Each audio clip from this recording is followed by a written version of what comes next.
Curious ka ba kung saan nag-aaral ang mga pinakamayayamang tao sa mundo? Nako, guess what? Yung mga facilities sa mga schools na ito ay parang 5-star resort na. Tara, alamin natin ang top 5 na pinakamahal na private schools sa buong mundo. Nako, yung presyo ng tuition fee dito, sahod mo na sa buong buhay mo. Number 5, TASIS, the American School in Switzerland. Itong school na to ay parang pinaghalong museum at Hogwarts ang vibe dito. Nasa loob ng isang 17th century villa ang mga classrooms, dorms, at admin office. Meron silang music room, art studio, gym, at photo lab. Sobrang exclusive at pang-royalty ang mga facilities dito. Ang ilan sa mga kilalang alumni dito ay sina Billy Zane ng Titanic, ang sikat na singer-songwriter na si Jack Savoretti, at director na si Francesca Gregoriani. Ang tanong, magkano ang tuition fee dito? Nagkakahalaga ng $104,000 o nasa 5.8 million pesos kada taon. Pero bakit nga ba sobrang mahal dito? Well, bawat sulok kasi ng campus na mukhang postcard. Plus, may tanawin pa ng Lake Togano. Kumbaga talagang ginawa ang eskwelahan na ito para sa mga ultra-rich. Number 4, Aiglon College, which is located sa Swiss Alps. Doon pa din sa Switzerland. Well, imagine mo naman itong luxury school na to, no? Located ito sa taas mismo ng bundok na puno ng snow. Bukod sa academics, kasama sa curriculum ang skiing, hiking, at mountain expeditions.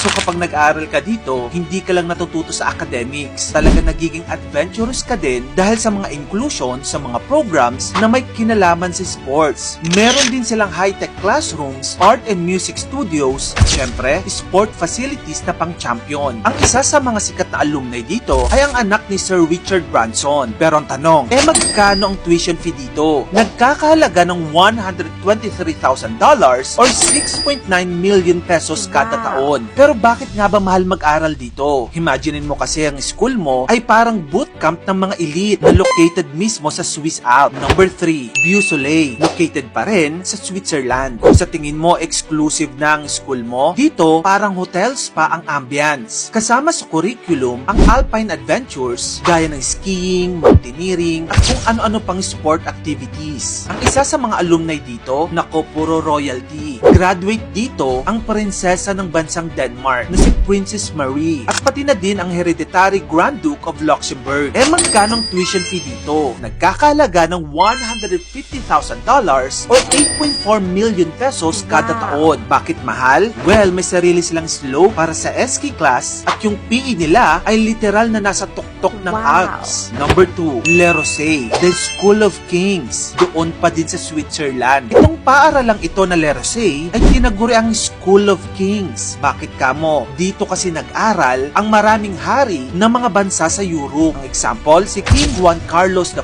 ng Spain, si Prince Rainier III ng Monaco, at pati na din ang Shah of Iran. Literal mga royalty ang mga alumni dito. Ang winter campus nila ay nasa Stad, isang sikat na ski resort. May sarili rin silang equestrian center at private concert hall. Ang presyo ng tuition fee dito, $157 or 8.8 million pesos kada taon. Number 1, Institut Odem Rosenberg. Doon pa din sa Switzerland. Ito na ang ultimate. May sarili silang greenhouse, robot lab, shooting range, polo arena, at kahit wind trees para sa renewable energy. Kumbaga itong school na to parang future city. Ang mga alumni dito, mga anak ng mga multi-billionaires, future diplomat, Nobel Prize winners, at industrial tycoons. Bakit sobrang mahal dito? Well, pinaghalo nila kasi ang high-tech innovation at old money vibes. Parang training ground ito ng mga next world leaders. Ang presyo ng tuition fee dito, $183,000 or 10.2 million pesos kada taon. Grabe no? Yung 10 million pesos per year, parang sahod na yan ng isang normal na empleyado sa buong buhay niya. Pero sa schools na ito, hindi lang education ang binabayaran, kundi connection, prestige, at future power. Ikaw, kung isa kang bilyonaryo, papasok ka din ba sa mga ganitong klaseng eskwelahan? O igagastos mo na lang sa ibang mga bagay? Tara, pag-usapan natin sa comment section. At kung gusto mo pa na mag-ito pang klaseng content, i-follow mo na ako. Yun lang, maraming salamat sa panonood mga kamagkano.